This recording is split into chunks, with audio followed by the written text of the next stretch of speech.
ማንም እንደ ዳር አህያ ማንም ሊጭነው ይችላል ደግ ህዝብ ነው እግዚአብሔር ይመስገን እነሱ የቱርክ ጫማ አድርገው ስብሰባ ተቀምጠው የሚወራጩት ባዶ እግሩ ለሚሄድ ገበሬ ነው ነገ ምርጫ ላይ ማን ነውት ከመንላችሁ እንደዚህ እየመጡ አብረውን ሻይ ቢጠጡ አገሪቱን ምጣድ ህዝቡን እንጨት ስሜታቸውን ፖለቲካውን እሳት አድርገው ዳቦ ሊጋግሩ ያለፈውን ቂም በቀል እርሾ ጊዜያዊ ፍላጎታቸውን ዶቄት አድርገው እያቦኩ ያሉ ሰዎች አሉ ኢትዮጵያ ውስጥ የፖለቲካ ፓርቲ መሪ ከመሆን የበለጠ አሳፋሪ መርስ ያዘን ወልደ ቂርቆስ የሚባሉ በጣም ሊቅ ብዙዎቻችን ጥሩ ሰው የመሰል ነው ስልጣን ስላጣን አልጋችን ላይ ተኝተን እኮ ሌሊት በስማ የእንትናን ፎቅ በወስደው ብለን ልናስብ እንችላለን እብድና ጤነኛ በምን ይለያያል የኔኔ ውስጥ እብደት አጋልጦ እኔንም ያበላኛል እና በውስጣችን ሁላችን እብዶች ነን ስንት ነገር እያማረን ቀርቷል ትዳርና ስልጣን የሚታጣው ምላስ እየረዘመ ጆሮ እየጠበበ ሲመጣ የሆነ ስለመሰለ ወይም ደግሞ ለመሆን ስላሰበ ወይም ደግሞ ለመሆን ስለፈለገ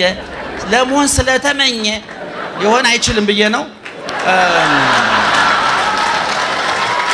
ከልቤ ነው መናገር ማርያምን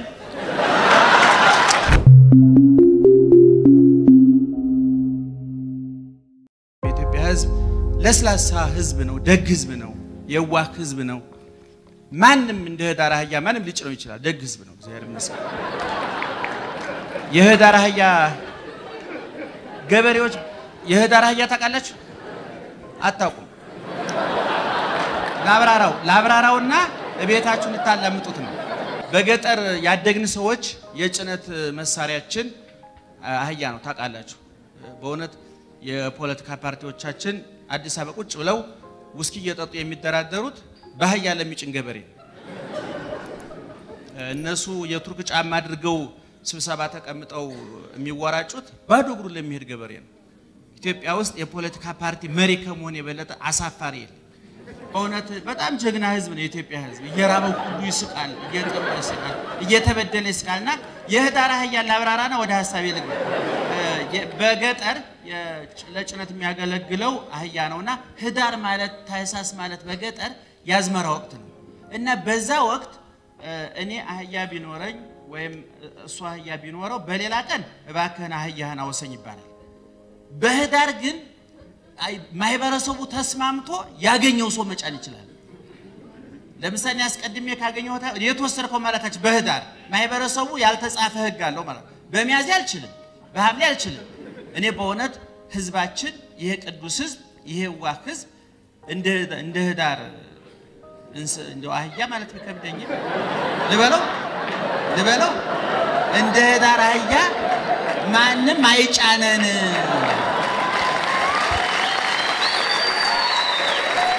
እና በእውነት የቡሩኬሽ ጥላን ታውቁታላችሁ አይደል የጤናማ ወራጩ ተስፈንጣሪው እግር ያላቸው የማይንቀሳቀሱ አሉ እሱ ተኝቶ ይሮጣል ይገርማቸዋል እና እሱ ፕሮግራም ላይ አንድ ሚኒስትር መጥተው ነበርና ተናግሬያለሁ ነገ ምርጫ ላይ ማን ነውት ከመንላችሁ እንደዚህ እየመጡ አብረውን ሻይ ቢጠጡ ስናለቅስም ስንስቅም ቢያዩን ሁለተኛ እኔ ያስተላልፏቸውን መልእክቶች ፖለቲከኞቻችን እንደው ጽፈው በገጠር እዛ አንገት ላይ የሚደረግ ህፃናት እናቶች ታቃላችሁ አሰፍታችሁ መታረጉ ምንድነው እኔ አውቀዋለሁኝ እዚህ ማብራራት ስለሌለብኝ ነው ያ ውስጡ ያለው የእግዚአብሔር ስም ነው ምናልባት እንደው ሌላ መረጃ ስብከት እንደሆነ ሰጋለሁኝ መረጃ ማቀበል እየሰበኩ አይደል ምን የምሰብክበት በቂ መድረክ አለ እግዚአብሔር ይመስገን እና ያ ውስጡ ያለው የእግዚአብሔር ስም በተለያየ በዕብራይስጥ በግሪክ የእግዚአብሔር ስም ተጽፎበት የእግዚአብሔር ስም ኃይል ያደርጋል እዛ ውስጥ አለ ህፃናት አንገት ላይ ይታሰራል እኔ እንደዚህ አይነት ንግግሮች በክታብ መክ ተዘጋጅተው በፖለቲከኞቹ አንገት ላይ ቢታሰር በእውነት ከብዙ መንፈስ ተጠብቃቸው ያስፈልጋል በእውነት ነው የምላችሁ እና እኔ በእውነት አሁን ይሄን ሰሞን እኔ አገራችን በእውነት አንዳንድ ጊዜ አገሪቱን ምጣድ ህዝቡን እንጨት ስሜታቸውን ፖለቲካውን እሳት አድርገው ዳቦ ሊጋግሩ ያለፈውን ቂም በቀል እርሾ ጊዜያዊ ፍላጎታቸውን ዶቄት አድርገው እያቦኩ ያሉ ሰዎች አሉ ምጣዱን አንሰብርም ሀገራችን ናት እንጨቱ ህዝቡን አንማግድም ንብረታችን ነው እነሱ የትም ሊጋግሩ ይችላሉ እባካችሁኛ ላይ አትጋግሩ ወይም አታንድዱን ወይም እንድንረዳችሁ ከተፈለገ በሆነ ገንዘብ ማዋጣት ካለብን እናዋጣ ከልጆቻችን አፍነጥቀን ማዋጣት እንችላለን እነዚህን ሰዎች ማበልጸግ ካለብን መርዳት ካለብን መደጎም ካለብን ለምንድን ነው እንመለው መሰላችሁ የፖለቲካ ፓርቲዎች ስንት ደረሱ ሰምታችኋል 108 ደርሰዋል ታላቁ አሜሪካ ትልልቅ ግዙፍ ፓርቲዎች ሁለት ናቸው አሜሪካን ሀገር 108 የመኪና ፋብሪካዎች የቦይንግ ፋብሪካ እና ቦይንግን ጨምሮ ምን ልቁጠርላችሁ እነዛ ናቸውና እኔ በእውነት እነዚህን ፖለቲከኞች 108ቱን እንደው እግዚአብሔር በሚጨፈልቅበት መንገድ አዋህደው ሊዋሃዱ አይችሉም ምክንያቱም የማይዋሃዱት ለምንድን ነው አሁን ሰዎች እየጠየቁኝ ብዙም ልምድ የለኝም የቤተክርስቲያን ሰው ልምድ የለኝ ግን ስጠይቅ የፖለቲካ ፓርቲ በማቋቋም ኪስን ኑሮ መደጎም ይቻላል ስለዚህ አንድ ሰው የሆነ ፖለቲካ ፓርቲ አፍርስ ማለት የሚበላበትን ትሪ እንደመንጠቅ ያለ ነው እኔ ታዲያ ምን አሰብኩኝ እንደዚህ አይነት ችግር ያለባቸውን ሰዎች ማህበረሰቡ መረዳጃ ድርግ ይኖራል እኔ ቃል መስዋዕቱን እና እንደዛ ቢሆን እላለሁና ሌላው መርስ ያዘን ወልደ ቂርቆስ የሚባሉ በጣም ሊቅ እንደ ሃይማኖት ሊቅ እንደ ሀገር አዋቂ ሰው ነበሩ ልጃቸው ይሁኑ ምናቸው አላቅማቶ አማሃ የሚባሉ ሰው በህይወት ይኑሩ አይኑሩ አላቅም በህይወት ካሉ በእውነት ያባታቸው በረከት ይድረሳቸው በጣም ትልቅ ሰው ናቸው አሰባሰው ቅርጽ ሰጥተው የፉትኖት ከስር እንትን ሁሉ አዘጋጅተው መጽሐፍ አሳትመዋል እሱ እንደው ብታነቡት በጣም ይጠቅማቸዋል እና እዛ ላይ በንግስት በተየመነን ማን ነው በተየጣይቱና በነ ቢትወደድ ተሰማ በነ ፊት አውራሪ ሀብተ ጊዮርጊስ የቤተ መንግስት አካባቢ መገፋፋት ነበር መበዳደል ነበር ታቁታላችሁ ያው የነበረ ያለ ነው ስልጣን እስካለ ድረስ ጠብ አለ ጠብ እስካለ ድረስ መገፋፋት አለ የሰው ልጅ መቼም ለስልጣን ለገንዘብ እንደውም ሶስቱ ኤልሻዳዮች የሚላል በእውቀቱ የጻፈው ጽሑፍ አለ አይታችሁት እንደው ካሚል ባሻገር ላይ ሶስቱ ኤልሻዳዮች መጽሐፍ ቅዱስም ጭምር ነው እሱን የሚለውና እነዚህ ገንዘብ ስልጣን እነዚህ ነጠመንጃ እነዚህ አንድ ላይ ከተገናኙ በጣም አደገኛ ነው በነገራችን ላይ ብዙዎቻችን ጥሩ ሰው የመሰል ነው ስልጣን ስላጣን አሁን ብዙ ሰው ሀብት ሲያገኝ ጠባዩ ይቀየራል እየተቀየረ አይደለም በፊት ሀብት ማማጣቱ የጠወለ የተቀበረ እንትን አለ ይሄ ክፋቱ ተደብቆ መገለጫ የለው በሆነ ጊዜ ስልጣን ሲያገኝ እገለ ክፉ ሰው ሆነ ይላሉ ክፉ ሆኖ አይደለም የነበ አቅሙ መገለጫ ያገኘ ማለት ነው በዚህ በትንቢተ ሚክያስ ከሃይማኖት ጋር ለሚጠቀስኩት ትንቢተ ሚክያስ ምዕራፍ 2 ላይ ሌሊት በመኝታቸው ላይ ክፋት ያስባሉ ይላል ኃይል በእጃቸው ሆነ ሲነጋ ይፈጽሙታል ይላል አንዳንድ ጊዜ አልጋችን ላይ ተኝተን እኮ ሌሊት በስማ የእንትናን ፎቅ በወስደው ብለን ልናስብ እንችላለን ጧት ስንነሳ ስልጣን ካገኘ ተወሰደ ይፎቅ በጣም ደስ የሚለው ግን ብዙዎቻችን ምኞት እንጂ ስልጣን የለም እግዚአብሔር ይረዳል እና እዛ መጽሐፍ ላይ ምን ይላል መርስ ያዘን ወልደ ቂርቆስ በጣም ብስል ሰው ስለሆኑ ጨዋ ኢትዮጵያዊ ስለሆኑ እቴየ ጣይቱን በቤተ መንግስት የነበሩት ሰድበዋቸው ነበር ስድቡን ግን አልጽፈውም አሉ በቃ ሰው ዓለማበዱ የሚታወቀው በዚህ ነው እብድና ጤነኛ በምን ይለያያል ያሰበውን ሁሉ በመናገርና ባለመናገር ነው ለምሳሌ እኔና አንድ አይምሮ በሽተኛ የሆነ ቤት ብንሄድና ጠረጴዛ ላይ ዳቦ ቢቀመጥ ሁለታችንን ቢርበን እኔ ነሶች ዳቦ ቆርሶ ያቀርቡም ስግብግቦች በልቤ ላለው የአይምሮ በሽተኛው ግን ፍሬን ስለበጠሰ ዳቦውን ቆርሶ የኔኔ ውስጥ ብደት አጋልጦ እኔንም ያበላኛል እና በውስጣችን ሁላችን መብዶች ነን እና እኔ በእውነት እንደው እዚህ ውስጥ ያላችሁ ትልልቅ ሰዎች ያላችሁ በየተስፋ አድርጋለሁ እንደ የመቀለበለው ውድልኛ ላይ ስለወደቀ እንጂ ሁላችሁም ብትናገራላችሁ ቢያስባል እኔ ያሰብነውን ሁሉ ባንጽፈው ያሰብነውን ሁሉ ባንናገረው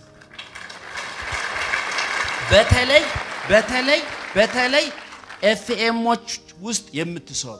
ቴሌቪዥን ላይ የምትሰሩ ሰዎች እባካችሁ ደግሜ እላለሁኝ በየፈጣሪያችሁ ስም ያሰባችሁን ሁሉ አትናገሩ እንዴ ቡና ተፈልቶ የሚወራውን ሚዲያ ላይ ያወሩታል አንዳንዶች እንደውም ባለፈው ደውዬ አስተያየት ሰጥቻለሁ ጣቢያውን አልነግራችሁም ልክ የሆነ ሰውየው የሆነ የቴዎድሮስ ራእይን የሚተውን እንጂ የሆነ ድርጊት የሚያወራ ይመስል በጣም ወንጀል ነው የታሰበው ሁሉ እንዴ በተታሪ ኖር ነው እኮ ያሰበነው ሁሉ ስላላወራን ነው ያሰበነው ሁሉ ብናወራ እኮ ተፋተን ነበር በጣም ችግር እኮ ነው እንዴ ስንት ነገር ያማረን ቀርቷል እውነቴን እኮ ነው የምላችሁ እና እኔ በእውነት ሰላሙ እንዲቀጥል ከተፈለገ ሀገር ሰላም እንድትሆን ከተፈለገ ወደርንም ጠላንም እያንገሸገሸን የምንጠጣው ሀቅ የዚች ሀገር ሰላም ያለው በመላሳችንና እጃችን ላይ ፌስቡክ የምትጽፉ ሰዎች እኔ አሁን እንደምታውቁት በመቶ የሚቆጠሩ የአማራው መብት ይመለከተኛል የኦሮሞ መብት ይመለከተኛል የትግሬው መብት ይመለከተኛል ብለው የሚናገሩ ሰው ወከለናቸዋል የሚል ሰው አልመጣም እስካሁን እውነቴን ነው የምላችሁ እኔ አሁን በብሔሬ የወከልኩት ድርጅት የለኝም እስካሁን ወክያለሁ እያሉ ሰዎች አልወከላችሁኝም ለማለት እነዚህ ሰዎች አንችልም ስለዚህ እባካችሁ ባንወከላችሁም የወከላችሁን ሰዎች ሁሉን ነገር መግለጫ አትስጡ ከልቤ ነው የምናገር ማርያምን እኔ እንደው መግለጫ አይሰጥም ነውር ነው እያሰብን የምንተው ነገር ይኑር ተራርታችሁኛል እያሰብነው ይቅር እስቲ ውስጣችን አንጋራ ፈላስፋ ሚል በግዕዝ ቋንቋ የተጻፈ የፍልስፍና መጽሐፍ አለ ለመሰማይከ ቃለ እኩየ ህድጎ ይሙት በውሳጤከ ክፉ ነገር ብሰማና ብታስብ እዛው ውስጥውና ፈርሶ በስብሶ እንደ ሽንት ሐሳቡን ተኑ ይወጣል ይላል ያሰብነው ሁሉ ካወራን ያየነው ሁሉ ከበላን እናብዳለን ቅድም ልጅቱ እንዳለችው እናብዳለን ስለዚህ ባካችሁ ያሰብነው ሁሉ አንናገር ሌላው እንደው መናገር እንደምንፈልግ ሁሉ መስማት ደግሞ መቻል አለብን ትዳርና ስልጣን የሚታጣው ምላስ እየረዘመ ጆሮ እየጠበበ ሲመጣ አባወራ የታቸው እንደሆነ የኢትዮጵያ አባወራ ሚስቱ ጋር ውይይት ይጀምራል እንወያያለን እሺ ብላ ተቀመጣለች እሱ ይጀምራል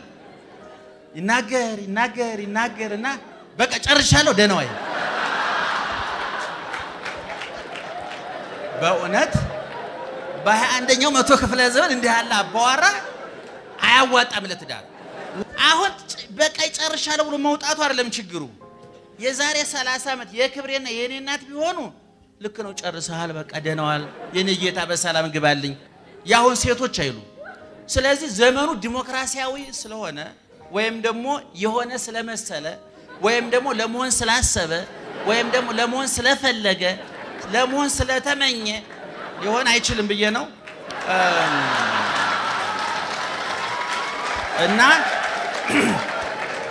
እና እኔ በእውነት ብዙዎቹ ብዙ መናገር ይፈልጋሉ መስማት አይፈልጉም ሰው ግን የተፈጠረው ይባላል ወደቡና አስመጭና ላኪ ማለት ነው ሰው በዚህ ይልካል በዚህ ያስመጣል አንድ መስሪያ ቤት ከሰረ የሚባለው ወጭና ገቢው ሳይመጣጠን ሲቀር አንድ ሰው ብዙ ያወራ ጥቂት ከሰማ ወጭና ገቢው እንደ ኢትዮጵያ ንግድ የውጭ ንግድ ሆነ ማለት ነው አሁንኛ ምናስገባው ብዙ ምናስወጣ የለም ነው ይባላል ስለዚህ ባካችሁ ያፋችሁና የጆሮአችሁ ወጭና ገቢ ይመጣጠን ደህና ደሩ